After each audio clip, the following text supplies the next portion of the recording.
देखिए मान्यवर, भगौड़ा इस समय कौन है पूरा देश जान रहा है। भगौड़ों के बारे में मत कहिए। देश का प्रधानमंत्री गैस के संकट के इस समय में किस गुफा में छुपा हुआ है, पहले उसको निकाल के लाइए। पहले उसको निकाल के लाइए। प्रधानमंत्री किस गुफा में छुपे हुए हैं? प्रधानमंत्री के बारे में आप हमारे ऊपर टिप्पणी कर रहे हैं, का प्रयोग नहीं करेंगे। आप हमारे ऊपर टिप्पणी कर रहे हैं, ये आप हमारे ऊपर टिप्पणी कर रहे हैं। पूरा देश गैस की लाइनों में खड़ा है, प्रधानमंत्री गुफा में छिपे हुए हैं। प्रधानमंत्री को निकाल के लाइए, प्रधानमंत्री को निकाल के लाइए। मुद्दों पे बात नहीं करेंगे। इस्तेमाल किया है, ये शब्द ठीक नहीं है। अरे मान्यवर, आप मेरा समय जा रहा है। मान्यवर महोदय, मान्यवर मेरा समय जा रहा है, कृपा करके समय।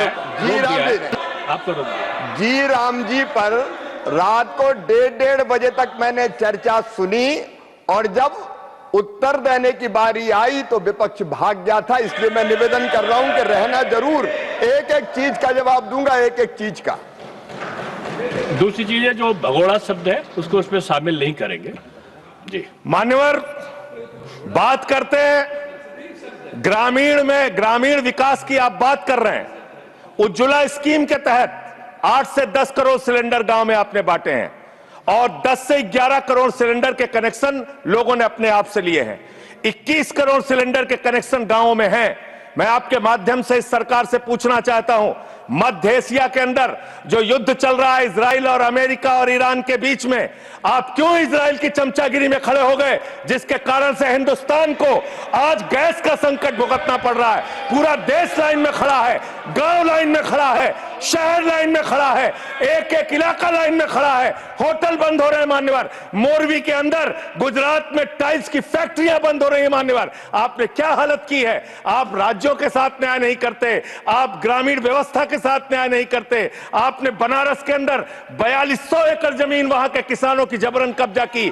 2013 का जो अधिकरण का नियम है वो नियम आपने लागू नहीं किया। वहां लाठियों से किसानों को पीट के प्रधानमंत्री के संसदीय क्षेत्र में जमीनें कब्जा करने का काम आपने किया। जो पंजाब पूरे देश का पीडीएस सिस्टम चलाता है, 50% भागीदारी पंजाब के किसानों की होती है। आपने पंजाब के रूरल डेवलपमेंट का 8000 करोड़ रुपए मार के बैठे हुए। आप बताइए क्यों आपने पंजाब का हिस्सा नहीं दिया, क्यों आप वहां के साथ सौतेला व्यवहार कर रहे हैं। बताइए इस देश को और पंजाब के लोगों को। वहां पर बाढ़ आई, आप भी गए थे मंत्री जी वहां पे दुख जताने के लिए।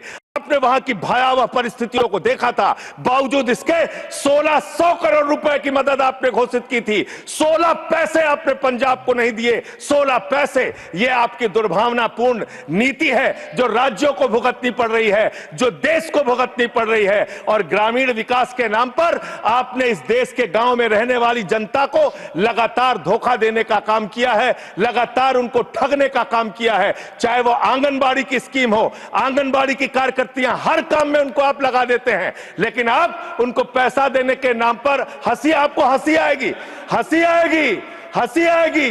आंगनबाड़ी की योजना गांव में ही चलती है, गांव में ही चलती है, हंसी आएगी आपको। मान्यवर, मैं अंत में एक ही बात कहना चाहता हूं। मंत्री जी ने कहा भागिएगा नहीं, मैं बिल्कुल बैठ के आपकी एक एक बात को सुनूंगा। मंत्री जी, ध्यान से सुनूंगा। जितनी बात मैंने कही है उसका पूरा जवाब दीजिएगा, और अगर आप जवाब नहीं दे पाएंगे तो मुझे भी उस वक्त बोलने का अवसर दीजिएगा।